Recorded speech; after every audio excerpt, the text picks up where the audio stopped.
Sherlock Holmes කතාමාලාවේ බැස්කවිල් අභිරහසේ දෙවෙනි කොටස අරගෙන තමයි අද ආවේ. නිවසට ආපු අමුත්තෙක්ගේ සැරේටිය බැරි වෙලා ගිහින් තිබුණානේ. හෝම්ස් වොට්සන්ට බාර දෙනවනේ මේ සැරේටිය පරීක්ෂා කරලා තොරතුරු හොයලා දෙන්න කියලා. ඔතනින් තමයි පළවෙනි කොටස නැවැත්තුවේ. අද කොටසින් අපි බලමු මොනවද මේ සැරේටිය ගැන හොයාගත්තු තොරතුරු කියලා. මේ සැරේටිය මතුපිටින් නිරීක්ෂණය කරාම පේන දේවල් තමයි ඒක ඉතා හොඳ වර්ගයේ ලීයකින් හදලා තියෙන එකක්. ඒ වගේම තමයි සැරේටිය මුදුන ගෝලාකාර හැඩයක් ගත්තා. ගෝලාකාර හිසට පහළින් අඟලක් පමණ පළ වූ රිදී පටියක් තිබ්බා. CCHE මිතුරන් විසින් ජේම්ස් මෝටිමර් MRCS මහතා වෙත පරිත්‍යාග කරන ලදී. 1884.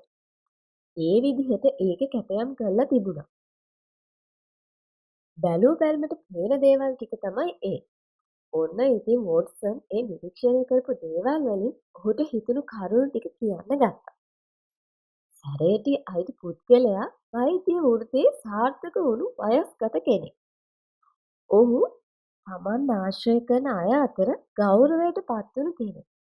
මේ සැරේටිය ඔහුට තෑග්ගක් විදිහට දුන්න එකක් නේ. ඉතින් ඒ නිසායි වොට්සන් එහෙම හිතුවේ.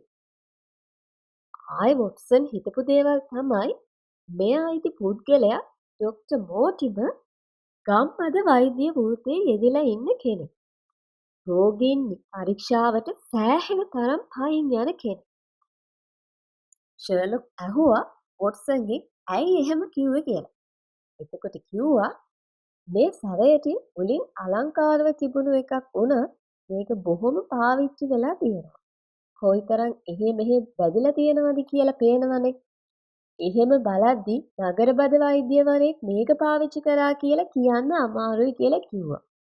සැරේටිය කෙළවර තියෙන යකඩවිල්ල හොඳටම ගෙවිලා ගිහින් ඒකෙන් කියන්න පුළුවන් ඔහු නිතර ඇවිදින කෙනෙක් කියලා. ඒකේ CCH මිතුරන්ගෙන් කියලා තියෙනවනේ. එච්චකුරෙන් හත් යන වචනේ කියන්න පුළුවන්. ඒ කියන්නේ විනෝදයෙන් පිණිස දඩයමේ යෙදෙන මිත්‍රයන්ගේ සංගමයක්. මෝටිමර් ඒකේ මිත්‍රයන්ට ශල්‍ය වෛද්‍ය අංශයෙන් මොකක් හරි උපකාරයක් කළා වෙන්නත් පුළුවන්. ඒක අගය කිරීමට මේ මිතුරන් මේ සැරේටිය ඔහුට තෑගි කළා වෙන්නත් ඇති.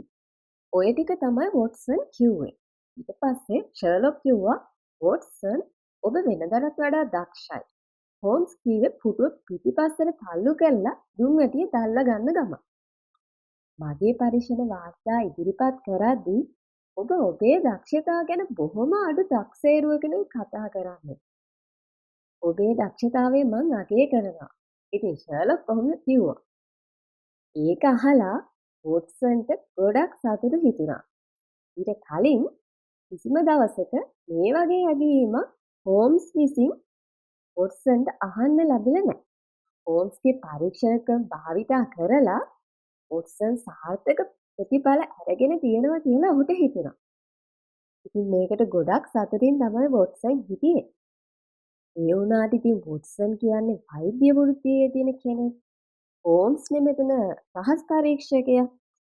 වොට්සන් ෂර්ලොක් හෝම්ස්ගේ හොඳම කල්යාණ මිතුරා හින්දා හෝම්ස්ගේ රහස් පරීක්ෂණ වැඩවලට වොට්සන් සම්බන්ධ කරගන්නවා තමයි. ඒ වුණාට ඉතින් ෂර්ලොක්ගේ පුරුද්දක් තමයි ඔහුගේ දේවල් ඔහුගේ රාජකාරියේ වැඩ ඔහු අතින්ම සිද්ධ කරනවා. ඒ නිසා වොට්සන් කියපු දේවල් විතරක් අහගෙන ෂර්ලොක් හිටියේ නෑ. ෂර්ලොක් සැරේටිය අතට අරගෙන ඔහු සූක්ෂම විදිහට නැවත සැරේටිය පරීක්ෂා කරන්න ගත්තා. ඉතින් ෂර්ලොක් හෝම්ස් උත්තර කාචය අතට අරගෙන කවුළුව වෙත ගිහිල්ලා කවුළුවෙන් ලැබුණු ආලෝකයෙන් සැරේටිය සූක්ෂම විදිහට පරීක්ෂා කළා. එහෙම පරීක්ෂා කරලා හෝම්ස් මෙන්න මෙහෙම කිව්වා. ඉතාලම සිත් ඇද ගන්නා සුළු කරුණු. ඒත් බොහොම සරලයි. මේ ෂර්ලොක් මෙහෙම කිව්වේ ආපසු සෝපාව වෙත පැමිණ ඔහු කැමැතිම තැනින් ඉඳගෙන. ඇත්තෙම මේක තවත් ලකුණු දෙකක් තියෙනවා. ඒවායින් අපට යම් යම් නිගමනවලට එළඹෙන්න පුළුවන්. ඔන්න ඔහොම හෝම්ස් කිව්වා. ඊට පස්සේ ඉතින් වොට්සන් ඇහුවා මට මොකක් හරි මග හැරිලාද? මං හිතන්නේ නෑ සැලකිය යුතු කිසිවක් මත මගහැරෙන්න ඇති කියලා. ඉතින් වොට්සන් ටිකක් ආඩම්බරෙන් තමයි මෙහෙම කිව්වේ.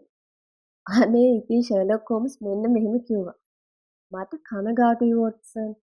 ඔබේ නිගමනයන් බොහොමයක් වැරදි සහගතයි.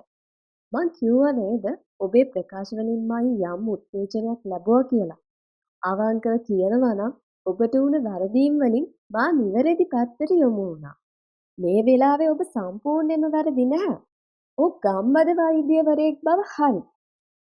ඉතින් ෂර්ලොක් එහෙම කියද්දි වොට්සන්ට කුතුහලයක් ඇති වුණා මොනවද ඔහුට මගහැරුණු කරුණු කියලා. මං හිතන්නේ වොට්සන්ට වගේම අහන් ඉන්න ඔයාලටත් හිතෙනවා ඇති මොනවද වොට්සන්ට වැරදුනේ කියලා.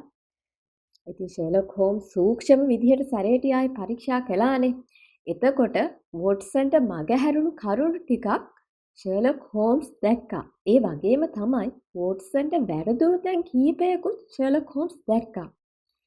ඉතින් කතාව අදට මෙතනින් ඉවරයි. වොට්සන්ට වැරදුනේ මොනවද? ඔහුට මගහැරුණේ මොනවද? ඒ වගේම තමයි ෂර්ලොක් හෝම්ස් කිව්වනේ වොට්සන් 100%ක්ම වැරදිත් නෑ කියලා. එතකොට හරි ගියපු කරුණු ටිකකුත් තිබ්බා. ඉතින් අපි අනිත් කොටසෙන් බලමු. මොනවද ෂර්ලොක් හෝම්ස් මේ සැරේටින් හොයාගත්තේ කියලා. ඒ වගේම වොට්සන්ට වැරදුනේ මොනවද කියලා අපි බලමු. එහෙනම් මේකේ අනිත් කොටසෙන් අපි හම්බෙමු. මේ කතාවලට ආසයි නම් මගේ channel එක subscribe කරන්න. අදට ගිහින් එන්න.